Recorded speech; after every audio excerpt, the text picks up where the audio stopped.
नमस्ते दोस्तों, मैं एस्ट्रो ज्योति आज की बात में आप सबका स्वागत करती हूँ। आइए आज की बात कर लेते हैं। आज बड़ा ही अच्छा दिन है, शनिवार का दिन है। शनिवार के दिन पे आपको खास ऊर्जाज लेने के लिए, शनि की ऊर्जाज लेने के लिए, नेगेटिविटी को दूर करने के लिए आपको घर के चारों कोनों में आप क्रिस्टल बाउल में सेंधा नमक या तो एलम का फिटकरी का टुकड़ा डालकर रख सकते हैं, तो आपके घर से नेगेटिविटी सब दूर हो जाएगी। और आज कपूर, भीमसेनी कपूर आप जलाएंगे तो अच्छा है, क्योंकि केमिकल वाला कपूर से कुछ फ़ायदा नहीं होता है। उपायों के लिए भीमसेनी कपूर आता है, वो आप लेके भीमसेनी कपूर के साथ लवंग के 5 टुकड़े जलाएंगे, लवंग जलाएंगे तो आप धुआं कीजिए, घर में धुआं कीजिए तो आपकी नेगेटिविटी सारी घर से निकल जाएगी। और आज हस्त नक्षत्र है जिसका स्वामी चंद्रमा है, तो आज चंद्रमा का मंत्र चांद करके आप उसकी ऊर्जा भी ले सकते हैं। उनका मंत्र है ओम श्राम श्रीम श्रौम सह चंद्रमसे नमः। तो आज शनिवार है और शनिवार में आपको क्या क्या करना चाहिए, क्या नहीं, क्या गतिविधियां करनी चाहिए, उसके बारे में डिटेल में मैं कृष्ण कथा में सुनाऊंगी आपको। और आज थोड़ा सा शनि के बारे में उपाय कर लेते हैं, छोटे से उपाय कर लेते हैं। मुसीबतों को दूर करने के लिए एक कच्चे सूत के धागे का गोला लेना चाहिए। पीपल के पेड़ के तने पर 7 बार कच्चा सूत लपेटें। 7 बार कच्चा सूत आपको पीपल के पेड़ पे लपेटना है, वहाँ पे उसको प्रणाम करना है और जल चढ़ाना है और उनकी गीली मिट्टी से अपने मस्तक पर तिलक लगाना है और मंत्र जाप करना है ओम ऐं श्रीं ह्रीं शनिश्चराय नमः। ऐसा आपको जाप करना है तो सारी मुसीबतें दूर हो जाएंगी। और संतान की शिक्षा के लिए आपको मंत्र चांद करना है ओम श्रीं ह्रीं शं शनिश्चराय नमः। ऐसा 11 बार जाप करेंगे तो संतान को उच्च शिक्षा की प्राप्ति होगी। मंत्रज हैं, मंत्रज भी कारागर होते हैं। मैंने मंत्रज के बारे में डिटेल में मैंने बताया था कि कैसे इफेक्ट करते हैं। आप मेरे पिछले वीडियोस में देख सकते हैं, सुन सकते हैं। और आज शनि मंदिर जाइए और शनि स्त्रोत का पाठ करना है, वो कीजिए। और नीला फूल लेकर गंदे नाले में प्रभावित करने से आपकी बुरी नज़र जो लगी हुई है वो निकल जाएगी। नीला फूल कहते हैं, वो शनि का प्रतीक है। वो नीला फूल आप गंदे नाले में बहा दें तो बुरी नज़र आपकी निकल जाएगी। एक कटोरी में सरसों का तेल लेकर अपने सामने रखें। सरसों का तेल का उपाय करते हैं, सरसों का तेल दान करते हैं, या सरसों का तेल एक कटोरी में लेके आप अपने सामने रखें और शनि का मंत्र चांद करना है। बीज मंत्र ओम प्राम प्रीम प्रोम स शनिश्चराय नमः, ऐसा मंत्र जाप करना है। और शाम को इस तेल का दीपक पीपल के नीचे जलाना है। पीपल का पेड़ भी पूजा जाता है शनिवार के दिन पे। शनिवार के दिन पीपल के पेड़ पे जाके आपको इस तेल का, सरसों के तेल का दीपक जलाना है तो सारी परेशानियों का अंत हो जाएगा। और उनका मंत्र जाप करते समय हाथ में साबुत उड़द रखना चाहिए। जप के बाद उड़द पीपल के नीचे रख दें। उड़द, काली उड़द की दाल पीपल पे चढ़ा सकते हैं। और आज काली चीज़ों का दान करते हैं, काली उड़द की दाल हो, कोई भी चीज़ हो, छाता हो, चप्पल हो, तो इस तरह से आप दान भी कर सकते हैं आज के दिन, शनिवार के दिन पे। तो आपकी पढ़ाई लिखाई में मजबूती आएगी। काले उड़द अगर आप दान कर पीपल के यहाँ रख कर आते हैं तो पढ़ाई लिखाई में मजबूती आएगी। आज आपको आटे का दीपक बनाना चाहिए और सरसों का तेल डालकर शनिदेव के आगे जलाएं। और आपको शनि स्त्रोत का पाठ करना चाहिए तो सारी परेशानियों का हल निकलेगा। और पाठ करते समय मुंह पश्चिम दिशा में होने चाहिए। स्नान करके साफ कपड़े पहने और मंत्र चांद कीजिए ओम प्राम प्रीम प्रोम स शनिश्चराय नमः। ऐसा आपको यश और सम्मान भी मिलेगा। गेहूं से बनी हुई रोटी पर गुड़ रखकर भैंसे को खिलाएं। भैंसे ना मिले तो गाय को ही खिला सकते हैं, तो आपकी सुंदर स्वस्थ निरोगी काया आपको मिलेगी। आज आपको 1 रुपए का सिक्का लेना चाहिए। सिक्के पर सरसों के तेल का एक बिंदु लगाएं और सिक्का शनि मंदिर में रखाएं और प्रार्थना कीजिए। जो भी इच्छाएं हैं, आपकी खास इच्छाएं, आज आर्थिक स्थिति मजबूत करने के लिए या कोई भी विशेष आपका कुछ इच्छाएं हैं, तो सिक्के पर सरसों के तेल का एक बिंदु लगाकर शनि मंदिर में आपको रखाना है। ये छोटे से उपाय हैं आप करके वो आप शनि को प्रबल कर सकते हैं और शनि की ऊर्जा ले सकते हैं, शनिवार की ऊर्जा ले सकते हैं। आइए अब थोड़े शनि देव के कृष्ण कथा में शनि के बारे में कुछ जान लेते हैं और कुछ ज़्यादा ध्यान देते हैं, और शनिवार को आप क्या क्या गतिविधियां कर सकते हैं उनके बारे में मैं बताना चाहती हूँ। आज हम बात कर रहे हैं 7वें ग्रह के बारे में, शनि और उसके द्वारा शासित दिन जो शनिवार है। संस्कृत में शनि शब्द का अर्थ है धीमा। आपको बता दूं कि वो धीमा ग्रह है, और कुंडली के हिसाब से अगर बोले, एस्ट्रोलॉजी के हिसाब से, ज्योतिष के हिसाब से, तो एक भाव में वो 2.5 साल रहता है। इसके लिए चंद्रमा के पहले भाव में और चंद्रमा के भाव में और उसके बाद वाले भाव में अगर आता है तो ये 3 साल को 7.5 साल होते हैं। तो ये 7.5 साल को 7.5 ही कही जाती है, और वो बहुत लोगों की बुरी जाती है, क्योंकि शनि एक न्याय का देवता है। वो न्याय करता है, बुरे अगर परिणाम हैं तो उनका बुरा नतीजा देता है, और जिन्होंने अच्छे कर्म किए हैं तो उनका अच्छा परिणाम मिलता है। 7.5 में बीच का जो समय है जब चंद्रमा के साथ वो आता है, तो उस वक्त परेशानियां आती हैं, आर्थिक परेशानियां आती हैं, खर्चे बढ़ जाते हैं, मुसीबतें आती है, सेहत खराब होती है। तो थोड़ा ध्यान रखें। उसके पहले ही 7.5 के आने के पहले ही आप उपाय अगर शुरू कर लेंगे, 43 डेज तक ये उपाय किए जाते हैं, 43 डेज तक वो उपाय करें तो आपको शनि की 7.5 आपको परेशान नहीं करेगी। सबसे धीमा ग्रह होने के कारण इसे शनि कहते हैं। इसे सूर्य की एक परिक्रमा करने में 30 वर्ष लगते हैं। इसमें शनि हमें कठिन परिस्थितियों में गणनात्मक निर्णय लेना सिखाता है। बहुत से लोग बिना ज़्यादा सोचे समझे जल्दबाजी में निर्णय ले लेते हैं। वे आवेग में निर्णय लेते हैं और बाद में उन निर्णयों पर पछताते हैं। तो जल्दबाजी में निर्णय ना करें, ये शनि का एक सीख है। शनि क्योंकि धीमा ग्रह है और वो हमारे ग्रहचार्य जो है नक्षत्र को इफेक्ट करता है, हमारे दिनचर्या को इफेक्ट करता है। इसके लिए यदि हमें शनि की ऊर्जा का आशीर्वाद प्राप्त करना है तो वे हमें कोई भी महत्वपूर्ण निर्णय लेने से पहले समय निकालकर और अच्छी तरह से सोचने के लिए मार्गदर्शन करते हैं, ताकि हमें बाद में पछतावा ना हो। हमने देखा है कि ज़्यादातर लोग शनि से डरते हैं और शनि के गोचर के दौरान कठिन समय रखते हैं, और वे इसके लिए शनि को दोष देते हैं, क्योंकि बुरा वक्त आता है तो शनि को दोष देते हैं। लेकिन इसके लिए शनि को दोष देना ठीक नहीं है। शनि हमारे कर्मों को संतुलित करने वाले कार्य का प्रतिनिधित्व करता है।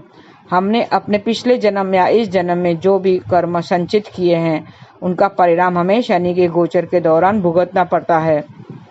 शनि एक ऐसा ग्रह है जो हमेशा न्याय का पक्षधार है। यदि आपने सकारात्मक कर्म किए हैं तो यह सुनिश्चित करेगा कि आपको सकारात्मक परिणाम मिले, और यदि आपके पास नकारात्मक कर्म है तो यह सुनिश्चित करेगा कि आपको नकारात्मक परिणाम मिले। तो शनि हमेशा न्याय और धार्मिकता के लिए खड़ा होता है। शनि को वृद्ध लोगों का प्रतिनिधित्व ग्रह माना गया है। वृद्ध लोगों का प्रतिनिधित्व ग्रह, तो हमें वृद्ध लोगों का कभी भी अनादर नहीं करना चाहिए। इसके लिए शनिवार को दादा दादी के साथ संबंधों को मजबूत करने के लिए एक अच्छा दिन कहा जाता है। इसके लिए शनिवार को मजबूत करने के लिए हमें वृद्ध लोगों के प्रति दयालु और मददगार होना चाहिए। वृद्धाश्रम में दान देना या सेवा देना हमारी कुंडली में शनि को मजबूत करने का एक शानदार तरीका है। हम सामान्य रूप से दान करने पर भी शनि की ऊर्जा का दोहन कर सकते हैं, लेकिन हमें यह याद रखना चाहिए कि दान की शुरुआत घर से होनी चाहिए। यदि आप धार्मिक ट्रस्टों को हजारों और हजारों रुपए दान करते हैं, लेकिन आप अपने घर की मदद और अपने अधीन काम करने वाले लोगों की मदद नहीं कर रहे हैं, तो आप शनि को खुश नहीं कर पाएंगे। इसीलिए यदि आप वृद्धाश्रम में दान करते हैं लेकिन अपने घरों के बुजुर्गों का सम्मान नहीं कर रहे हैं, तो भी आप शनि को प्रसन्न नहीं कर सकते। तो मूल रूप से शनि निष्पक्ष और न्यायपूर्वक होने के बारे में है। स्वास्थ्य के मोर्चे पर यदि शनि कमजोर है तो हम गठिया, जोड़ों के दर्द, दंत रोगों और कमजोर बालों जैसे रोगों से पीड़ित होते हैं, क्योंकि शनि हमारी हड्डियों, मांसपेशियों, दांतों और बालों के स्वास्थ्य को नियंत्रित करता है। और आपको ज्योतिष के बारे में थोड़ा बता दूं कि शनि अगर केतु या मंगल ग्रह से कनेक्ट हो जाता है तो एक्सीडेंट, अचानक होने वाले एक्सीडेंट, दुर्घटनाएं होती हैं, गाड़ी की दुर्घटना या चलते चलते आप गिर जाते हैं या एक्सीडेंट, सर्जरी वगैरह, केतु अगर आ जाता है पिक्चर में तो सर्जरी वगैरह भी करवाता है। आइए अब आगे बढ़ते हैं और विभिन्न गतिविधियों पर चर्चा करते हैं जो शनिवार को इस दिन की अनूठी ऊर्जा के साथ खुद को संरेखित करने के लिए की जाती है। इसे समझने के लिए हम पहले लेते हैं कि मैंने पहले ही कहा था कि शनिवार का दिन आपके दादा दादी के साथ संबंधों को मजबूत करने का दिन है। इसके लिए आप अपने साथ क्वालिटी टाइम बिता सकते हैं, उनके साथ क्वालिटी टाइम बिताएं, उनके मिलने और उनकी सेवा करने की योजना बना सकते हैं। शनिवार के दिन ऐसा करने से उनके साथ आपकी बॉन्डिंग और भी बेहतर हो जाएगी। वृद्धाश्रम में सेवा देने या वृद्धाश्रम में दान देने के लिए भी यह एक उपयुक्त दिन है। ऐसा भी कहा जाता है कि शुभ कर्म करने के लिए शनिवार का दिन बहुत अच्छा होता है। यह दान करने और हमारे अधीन काम करने वाले लोगों का समर्थन करने के लिए एक महान दिन है।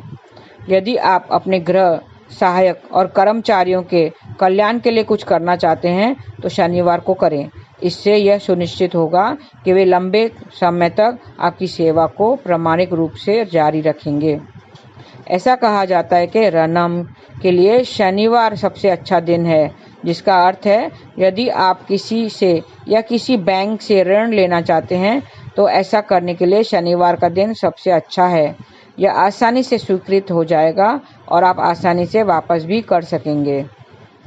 शनिवार को किसी भी गतिविधि के लिए सबसे अच्छा दिन भी कहा जाता है जहां हमें दीर्घकालिक प्रतिबद्धता और स्थिरता की आवश्यकता होती है।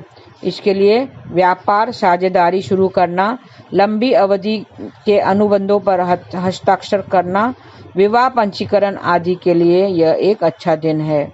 मतलब लंबे कार्य जो चलता है उसके लिए लॉन्ग टर्म गोल्स या लॉन्ग टर्म बिजनेस आपको करना है तो वो शनिवार के दिन कर सकते हैं। कहा जाता है कि क्षमा के लिए शनिवार का दिन सबसे अच्छा होता है।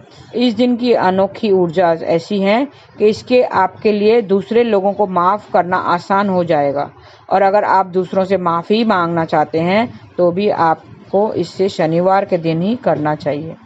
याद रखें कि शनिवार के दिन आपको कोई शुभ कर्म अवश्य करना चाहिए, चाहे वह किसी को क्षमा करना हो, कृतज्ञ का आभास कराना हो या किसी न किसी रूप से दूसरों की मदद करनी हो, तो वो शनिवार का दिन उपयुक्त है।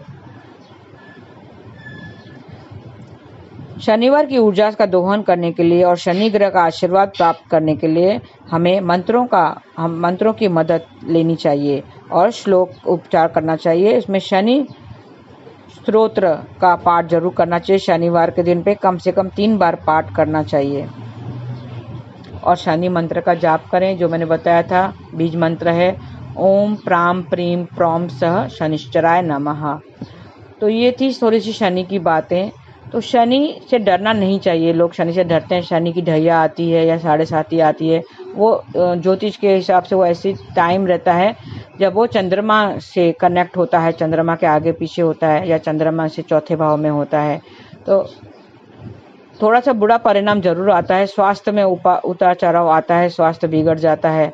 तो हम अगर उन बुरे परिणामों से बचना चाहते हैं तो पीपल की हमेशा पूजा आराधना करनी चाहिए, पीपल पर जल चढ़ाना चाहिए और शनि मंदिर जाके वहाँ पे सरसों का दीपक जलाना चाहिए। सरसों का दीपक पीपल के पेड़ पर भी चढ़ाना चाहिए और शनि स्तोत्र का पाठ करना चाहिए। और अब पीपल के यहाँ पे हाथ जोड़कर प्रणाम करके परिक्रमा करके मैंने बताया था कि आपको प्रार्थना करनी चाहिए कि हे देव, हमने पिछले कई जन्मों से जाने अनजाने में कोई भूल चूक हुई हो या अपराध या पाप हुआ हो तो उसे माफ़ कर दें और हम पे दया करें, कृपा करें।